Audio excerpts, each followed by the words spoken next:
Imagine a time when absolutely nothing existed, not space, not stars, not even atoms. Just an endless void. Gravity pulled hydrogen and helium together to form the first stars. These stars produced new elements, scattering them across space. Galaxies formed, stars were born, and planets took shape. Today, the universe is still expanding, and this expansion is accelerating. The Big Bang created the complex universe we see around us today. Around 13.8 billion years ago, something extraordinary happened, a powerful moment. All the energy and matter of the universe was condensed into a single point.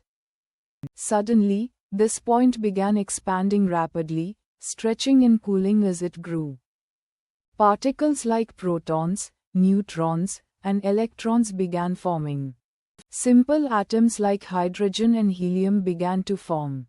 For hundreds of thousands of years, the universe was mostly dark.